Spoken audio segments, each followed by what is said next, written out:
It's a virtual reality room which recreates what are terrifying experiences for some, and it's been set up in the northeast to help children with autism overcome crippling phobias.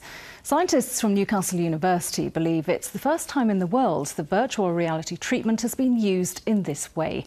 Their work, published in an international journal, has successfully helped the youngsters overcome their fears. Around 150,000 children in the UK are thought to have autism, many with phobias. The scientists are now working on plans to see their treatment used in the NHS. Our health reporter Sharon Barber has more. Most people walk across this bridge in Jesmond without a thought, walk across any bridge without a thought. But for one 13-year-old boy, the prospect of crossing this bridge paralysed him with fear. He was autistic and had a real phobia of bridges. He would be just very anxious, nervous. He wouldn't be happy going across it at all, so we'd often have to go a different route. So go underneath the bridge rather than over the bridge. So we'd have to either go the long way around or go home. So it was quite bad. He'd basically just freeze and not go any further. But a research project by Northeast scientists has seen something remarkable happen. Using a virtual reality setting, he's been able to overcome his phobia. We started just with gently introducing the children to the scenes. So the aim is that they're always at a moderate level of anxiety, and they're learning how to control their anxiety. And I think that's one of the important parts of this, that they're constantly building success rather than seeing themselves failing all the time. In research, we're always trying to make a difference to people's real lives and everyday lives. We need new treatments for specific fear and phobia for children with autism, so this is a great opportunity to do that.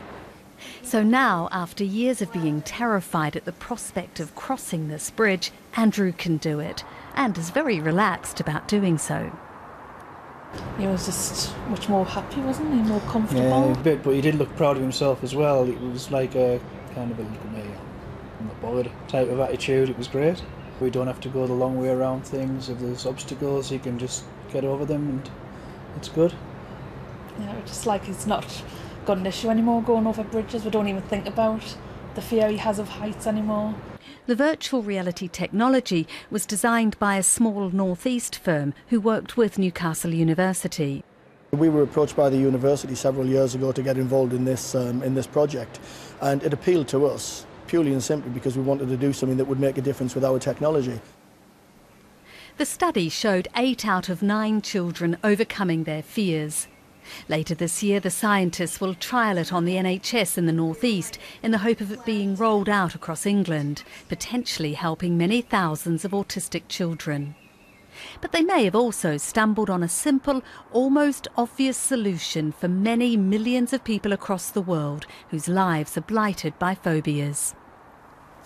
And Sharon's with me now. Sharon, as we sort of indicated there, this is how it's helped autistic children, but could it help other patients with phobias? That's a really good question. In this study, they chose children with a range of phobias. Some couldn't get on a bus, some couldn't go into a shop, and some were afraid of heights. And one of the reasons it worked so successfully is because the children themselves controlled the situation. They could stop it on a laptop if it was getting too scary. There was a psychiatrist next to them controlling their anxiety. And one of the reasons it's exciting is because with children with autism, they can't imagine a scene. So cognitive behavioural therapy is what's normally used for phobias and anxiety treatment across autistic children don't have that imagination. But what's exciting is that this treatment may well be used for other people with other kinds of phobias, but more research will be needed.